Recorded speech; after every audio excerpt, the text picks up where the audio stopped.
Hello, dear viewers. Today, welcome back to EDNews-TV. Mr. Malik, welcome to us today. Thank you very much for having me. Mr. Malik, we have a few questions to ask about the ongoing issues around the world, especially the newly elected president of the United States of America. The first question is, as you know that Mr.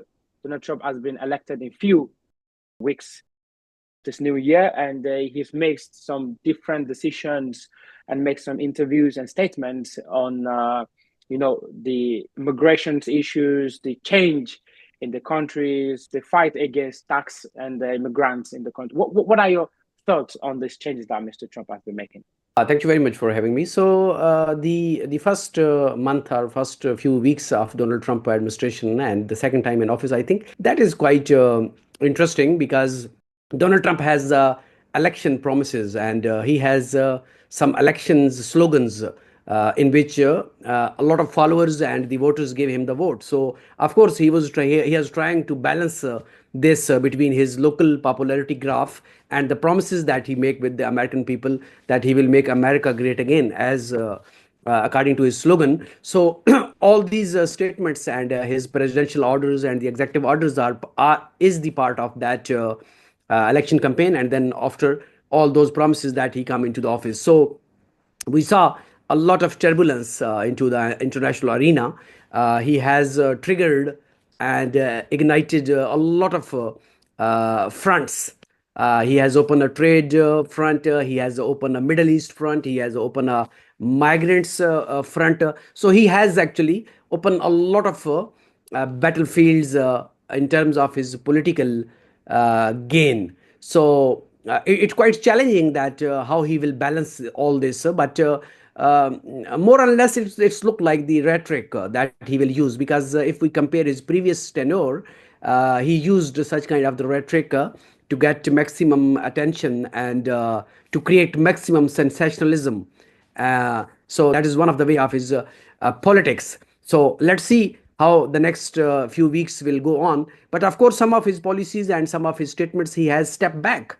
And that shows that, especially now, as we see that the Canadians and the Mexico tariff, he has to step back and he has given months time to consider it. So, of course, I think that is something like initially he has give some sweeping statements, and then, of course, this step back is one of his policy of making the international consensus and similarly aligned with his domestic followers. And as you know that in these few days, Mr. Trump also made some statements, some bold headlines, such as he wants the Greenland, Panama should join the US, Canada as the 51st state of the United States, the US should take over Gaza. What is your exact opinion on this? I mean, do you think this is driving to a territorial expansion?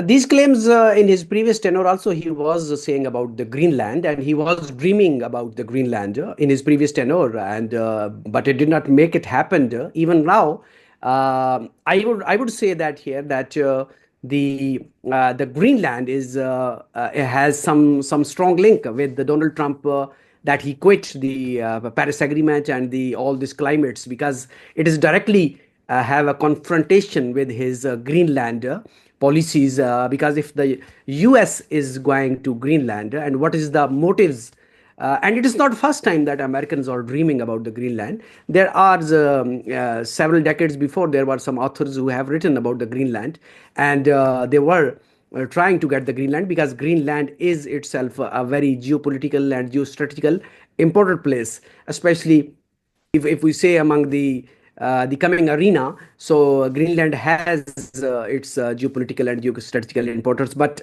simultaneously we say that the Danish authorities are not very much aggressive in giving this statement about the Greenland, and they are trying to downplay. There are a lot of experts and at the government level, we did not see any strong reactions from the European Unions, and they are trying to downplay it and trying less to be in the public and in the media discussions. Might be there is a reason that the Greenland should be away from the headlines and it should not become a topic that is a debating issue. So This is one thing. So the second question is about this. You ask about the Gaza.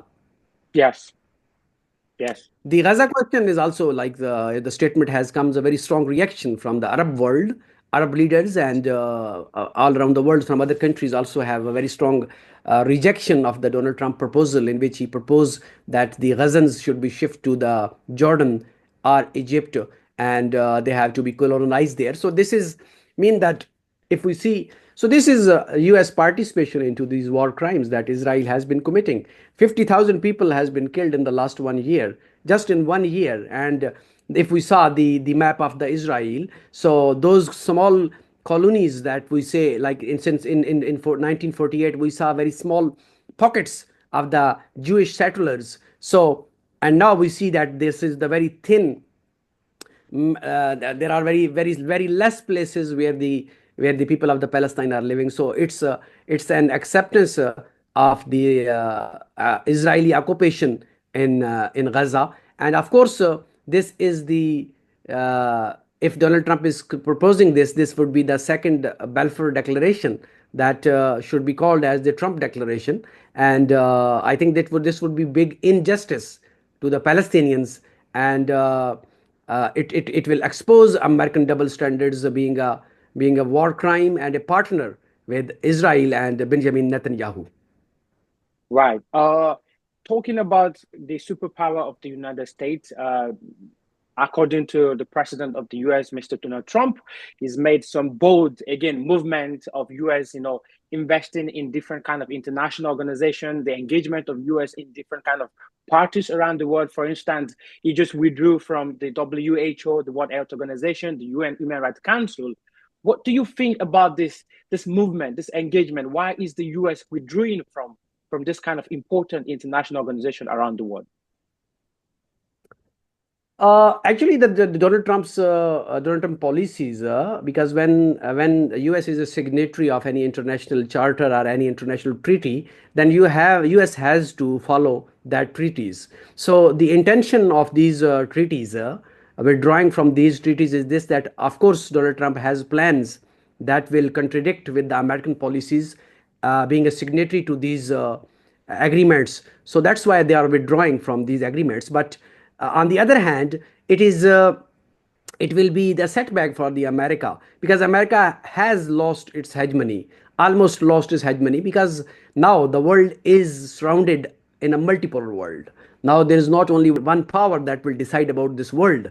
There are multi-power corridors. So that's why I think that US has this kind of the fear, and it's a sense of the losing hegemony. And in this panic, sometimes we saw that US has been using that patterns, that is some sort of this contradiction with the international law. Of course, the US has been violating the international law. It's not only this time. We saw in the Middle East, in the Arab Spring, we saw into Afghanistan, we saw many countries where the US has went for the bombing and killing the people, and then come back after looting and occupying these resources. So I think that this withdrawal of different kind of the agreements is Trump intention to go for those policies that would be contradictory for these agreements. And one last question, of course, Mr. Malik, do you think this will affect, or this will have a global impact on this kind of policy? Would this policy have several impact on other countries as well?